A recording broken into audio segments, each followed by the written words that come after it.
Alright, we're back for Season 23, Week 2, Round 2. We won the last one.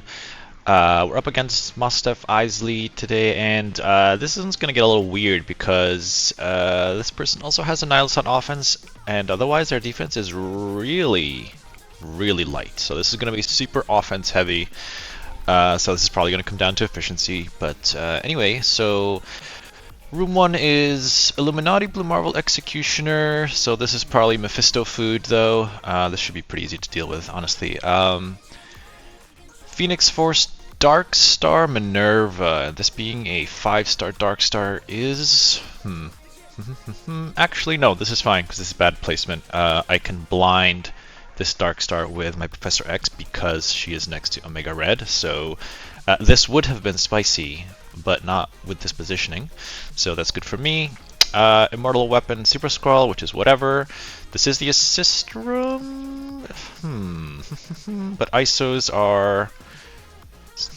We'll see what we do here. This one might get a little interesting just because of the assists. Full Starjammers, so we're gonna Amazing Avengers this probably. This is Sentry Brimstone because it's New Mutants and Mephisto, and Enduring Warriors. I think I can. I mean, I'm pretty sure I can overkill this to death because of how much I'm gonna have left over. But yeah, I'm gonna have to come up with the most efficient answers to all of these because yeah, I think my opponent's also gonna overkill everything. So we'll see who overkills the best. Let's see how it goes. Starting with stage 1, this was Fantastic Four, Mephisto, and Quasar, and you can see this is ultra efficient. I think even if you forget Quasar, this is probably fine because there's no pre-taunt here. I think if you want this trap to work, I think you don't have Executioner here, you have a pre-taunt. And then if I forget to bring Quasar, Shuri will ability block Franklin, so now I'm kind of stuck on whatever protector you have here, ideally with Safeguard, and then you can't get to Blue Marvel in time, just something along those lines. Also, you know, I can freely Mephisto empowered basic on this guy as well, so another reason why Executioner looks scary, but a safeguarding pre-taunt is going to be a much bigger threat here. Because otherwise, I do one of these, boop, it's a lot of permanent damage, then Shuri goes, you can see here, because I have immunity, she basically does nothing. So I wouldn't be able to like use the ultimate here and decay, let's say, a Safeguard taunt somewhere to then be able to get onto Blue Marvel. But because, you know, there's no pre-taunt here, I get to do whatever I want. And now assists are also on the table. Oh yeah, it's because Franklin decayed the charges there for a sec. But yeah, Mephisto takes a turn, Franklin takes a turn, Invisible Woman takes a turn, and that's it basically. So I'm also pretty sure that you can just use like a Superior 6 Old Man Logan comp here, because that would give your entire Insidious Superior 6 the speed up, since you'd block the charges from Shuri, so you'd be able to get the speed up, and then you would just run them over again. So I think Illuminati Blue Marvel defenses are not really worth running anymore, but if you do, then you have to protect the rest of the team via a pre-taunt of sorts. Stage 2, very similar comp to yesterday. This is the room I was worried about the most because, you know, if you mess up Minerva and you get Omega Red back, it usually happens after Professor X is gone, so speed bar is a problem because she gets speed bar, then she reses him, and now you have to kill him again, and it just messes things up quite a bit. So I was debating if I'd something else entirely here, but then I figured, no, this should work fine. I'm just being a little silly. Having said that, it still felt a little spooky, and you'll see why in a sec. Because, let's see, so Black Cat goes first. So yeah, I guess this is probably the riskiest part. She gets a lot of focus, or well, she's a skirmisher as well, but I got lucky with 5 diamonds, so she's as high as she can get without me taking her to G21, which I'm not going to do. You know, she has 9 death proofs, and she gets extra focus based on those. So she has 90% extra focus, which takes her up to, this is a respectable 200,000.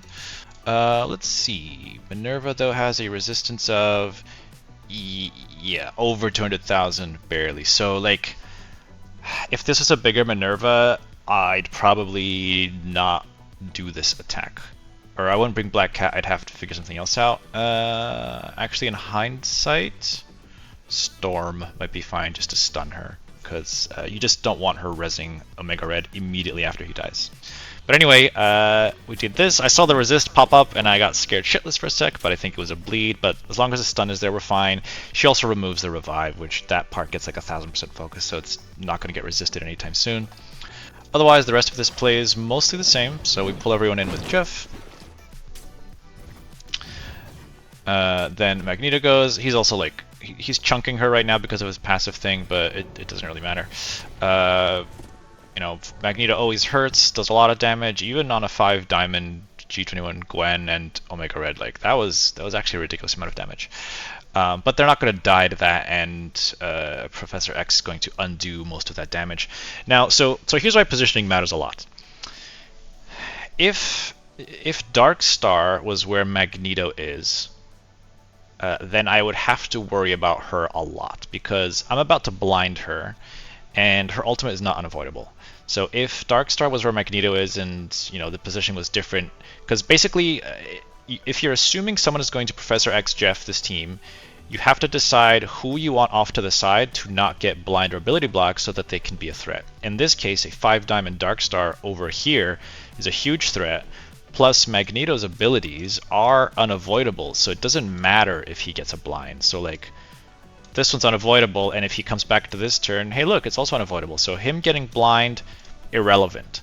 So yeah, if this Darkstar was over with Magneto and swapped around, I would have had to play this differently or think about this differently, because I would have needed to control her. Because if she takes a turn, she's probably murdering my team at 5 diamonds. So anyway, yeah, placement does matter. The ISOs are correct though here, because you'll see that Phoenix starts taking mind controls, and that's why this got kind of spicy. So anyway, Professor X goes, does a nice little heal. But yeah, see, like this entire clump now is dead basically. So I don't really care what she's going to do. So here I decided, I was thinking about special or basic to play it safe, but Phoenix is safe enough. She has enough health, I guess, where she's not going to get one shot. So as you can see there, Minerva died. Now this mind control scared me a lot, because if this mind control had killed her, I think I'm in trouble at that point, because the summon would go before my Omega Red, I think. So yeah, the mind control damage here was a little spooky. That's also why it's hard to do this right now, but at some point, having characters at 126 as the backup crew here is very interesting, because everyone kills Omega Red first with Professor X, which means at this point, speed bar is on the table. So if you have like, you know, Omega Red, Magneto, Phoenix, and then 126 and another 126, they will kill this Phoenix at a really bad time. So that could be a thing someone does, but again here, like if she had died, I think she would go before Omega Red, or sorry, yeah, my Omega Red to res the Phoenix Force Omega Red, and then things get really awkward really fast. Luckily, that's not what happened here. There was a different trap set. I also killed the Minerva because I think she's actually 125. So same theory, but her basic doesn't really hurt. Anyway, irrelevant because this does nothing. And I just need to slow play this very carefully. I do need to kill this guy though before he loops around to his turn, because he will kill her. So we do this, and then luckily Omega Red blasts him. So basically at this point I'm safe. But as you can see, there is a world where, you know, slightly different damage thresholds, more diamonds, fewer diamonds, whatever, this Phoenix could have been a problem. So that's just the thing to consider, because most people are either going to Daemon, Daring Warriors, or Professor X your Phoenix Force, and most of the time it is Professor X. You have to find good ways to break that. And there are quite a few ways of doing that, but at the very least, if you're going to run this, adjust your positioning to make Darkstar the threat, because that could have changed the outcome significantly. But otherwise, yeah, we paused, it's over, moving on. This was a fun little attack. I was pondering, should I do my usual Old Man Logan Black Knight Dokken thing here, and I could take advantage of the assist chain, but because of the assist chain, I was also worried that my Black Knight might just die to the opener, and I was, still considering how can I get max efficiency here. Because when Sus goes, he will go assist from this person, assist from this person, assist from this person. I don't know that Black Knight can survive that. But I figured, you know what? What if I just take a whole bunch of turns and assist everyone to death? Which is exactly what happens. So everyone's a raider here. Oath is here to just make my entire team go before theirs. And even though crits are not on the table because Lady Bullseye stops crits, the assist damage is more than enough. Honestly, if they were all skirmishers, that might actually be more damage. I think skirmisher is more damage than raider without crits. The only difference there is that you can still get those like little raider procs that add up, so it's probably roughly the same and not really worth worrying about. Plus, when they start losing members, then crits are back on the table, so you'll see how that goes. So Breaker here is great because he takes away the charges, and he goes first, and he gives a whole bunch of assists. And taking away the charges from him reduces the survivability of everyone else because, let's just look at it. That's why you bring Old Man Logan here a lot. While this character has charged, allies gain 45% damage reduction. So they basically have defense of, but if you take away the charges, you take that away. So everyone now is just hella squishy. So, as you can see, he almost died to just the one turn. I was a little sad that he kept the taunt here, unfortunately.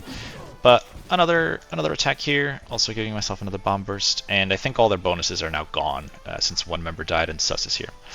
Then I'm like, alright, well, Lady Bullseye's the next threat. Let's just blast over here, and you can see the swipe from Odin almost kind of just killed them all. Unstable Anomaly proc, and then there was Raider proc, so there's a whole bunch of passive damage just happening. Then I did Blast our special to kill Sus, and with the assists, and that's it. So yeah, I say this a lot. Just don't run Immortal Weapons Sus at this point in the meta. Obviously this is not a good example because I'm overkilling it to death, but there's a lot of cheap counters to this, and also the things that you use are not contested for other rooms really, other than maybe Old Man Logan, but also not anymore because Amazing Avengers take out Starjammers really easily. So yeah, there's very little reason to run this room. I don't know when people place this on defense, and I'm rambling at this point. When you place something on defense, you have to think, what is this going to pull, and does that create a problem somewhere else? This room does not create problems. Even in this assist chain room, like it's not that bad. So yeah, I just don't think it's worth running this room. Moving on.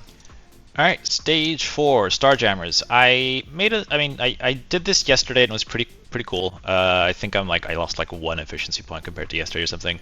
But I just figured I'll swap Rachel with Darkstar just because my Darkstar is more built and the pings are going to overall be more damage. But otherwise, you have to bring Julia, you have to bring Blade. Then you need 2 more members to enable the bonuses, so you have room for 1. Honestly, I brought Rachel yesterday. It was fine. But again, there's just a little bit of like Groot RNG to deal with. But again, they're just so stat checked at this point that they're stat checked and they're naturally very slow. So if you can stop their speed bar and speed stat, then as long as you're a little bit faster, then you can generally just kill them. So, and I did play this a little differently compared to yesterday. I was worried. So yesterday I did the Spider-Man special, just to kind of give damage to everyone. But I did not want this guy taking a turn. I don't know, man. I see 5 diamonds. I guess I think this is max for Starjammers. Anyway, I didn't want to take a risk because again, I'm going for efficiency here, and how I'm going to lose efficiency is if this guy hits someone really hard, and by this guy he's going to hit Hulk, which he's not going to kill him, and maybe it's irrelevant because he's going to heal later on. But again, just kind of playing it safe. So I use the ultimate today just to stun him. He loses his turn. That's also coin flip as well. Like if Havoc had gone first, I would have just chained. I probably would have chained all around just to spread out the damage. But otherwise, I do a stun here again, same thing as yesterday. The chain, the counterattack will break that chain, but it's fine. Yeah, technically, I guess you could argue I should be stunning these two to be ultra safe, because Howard's going to be the next person to go here. Anyway, but Dark Star Ultimate kills a low Lalandra, Raider procs, passive procs, so at this point, and this problem goes away, I guess, with some more Blade Stars, I thought the special targeting this guy would kill him and then damage him. Unfortunately, you know, Blade just doesn't do great damage yet, and then Groot, even though he has some bleeds, is gonna survive. So Nova unfortunately takes a turn. That part I couldn't really change at this point anyway. Then Groot takes a turn, doesn't die, heals them up a little bit, which, you know, again, this is just sapping efficiency. I'm never going to lose this, but in my head, I'm like, damn it, there's some efficiency lost from what I think is going to be an efficiency match. But anyway, assists are also on the table at this point because members have died, so it's not the end of the world. I do Spider-Man special on him. Passive proc from Darkstar kills him. So yeah, I mentioned yesterday how I think Starjammers on defense is a bad idea moving forward. I'm kind of rolling that back a little bit because I guess it's complicated. Again, it's the whole puzzle that matters. But if you have Starjammers on defense, they have to bring something that stops speed bar and speed stat. Which in this case, I guess, you know, this is kind of free at this point, even if I didn't bring Darkstar and I brought in Rachel. But if you put Amazing Avengers on defense instead, you don't need to stop any speed bar or speed stat to come up with an attack to beat them. So that does mean that you're potentially freeing up some resources for your enemy because, you know, previously you may have stretched them thin with, like, you know, I have to stop speed bar and speed stat across multiple rooms. Taking Starjammers away, even though they're kind of easy to beat, means that the puzzle might be solved differently now. So I actually did keep Starjammers this round as well on defense. I don't know if I'm going to put my Amazing Avengers on defense because I also want Spider-Man for the Exalted X-Men counter that I like to use sometimes, which means I guess I would replace him, but he's really good. So I think without him it might not be worth running, but there might be some variants that people come up with. I'll have to think about it more during the week and see if I want to try anything with Amazing Avengers on defense. But for now, I think I'd rather just tax my opponent a little bit more. We'll see. Anyway, enough rambling. Moving on. Stage 5, we're skipping this. We all know how it goes. If Mephisto's here, you bring Sentry, and then you just brimstone them. Woo! Stage 6. So this is the one that I decided to just overkill with my Annihilus, since my opponent also had Annihilus on offense. This, again, looks worse than it was, but it's that Quicksilver rebalance that's really hurting my efficiency here, and I think I might know what's going on here. We can maybe check that out. But yeah, this is just full Daring Warriors. You know, I was debating if I wanted to use, you know, Jeff, Thunderstrike, Blastar comp in here, but I know Symbiote 6 have a lot of unblockable attacks, which, you know, Daring Warriors don't like, and with Annihilus here, he'll keep me alive. But yeah, the problem here is that I passively died to the rebalance. Plus the room also takes away health, so that doesn't help. But yeah, let's see how this goes. So, ultimate. Oh, and here assists are not on the table, so I have what ISOs do I have here? I'm pretty sure I did. Striker, Raider, Striker, Striker, Raider. The reason why I generally like Striker on Annihilus because his, you know, if you can hit someone with special plus an ISO, then it does so much permanent damage that it's kind of like unrecoverable. Plus, it means that on their turn they might die because they've taken the extra damage. But anyway, Quicksilver goes first. Kind of surprised here that they still resisted some of the what's it called?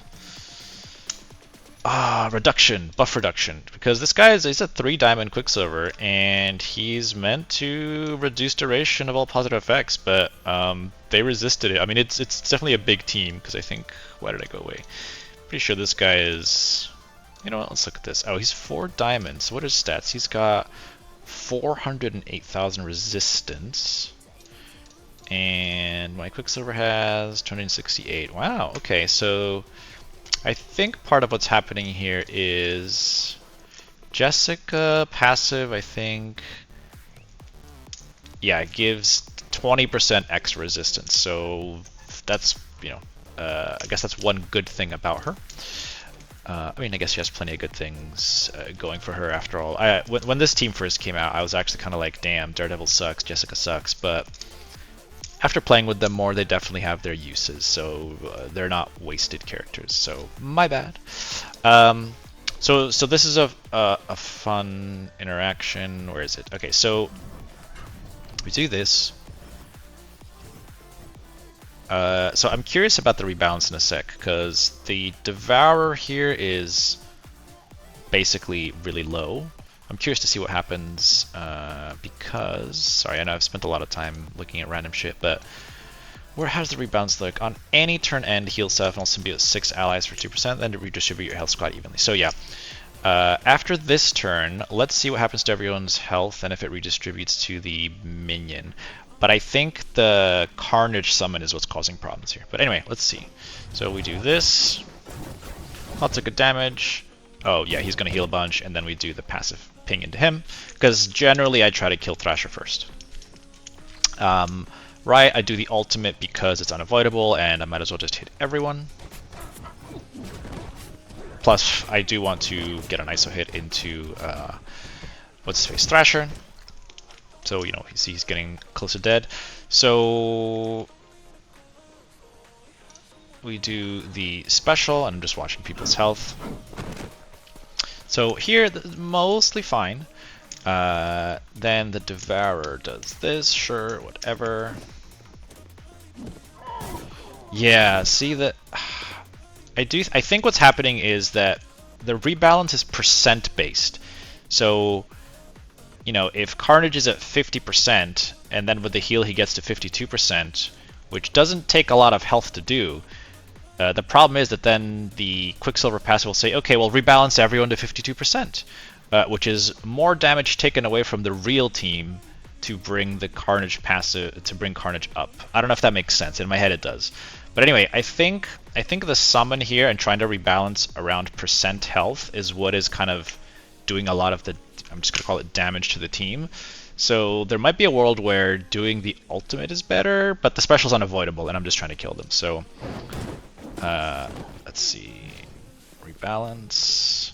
So yeah, you'll see here, like, I'll do the Carnage ultimate. Doop doop doop doop. Yeah, everyone's just getting lower and lower because of, I think, the minion. And here, I'm just gonna drop to yellow here.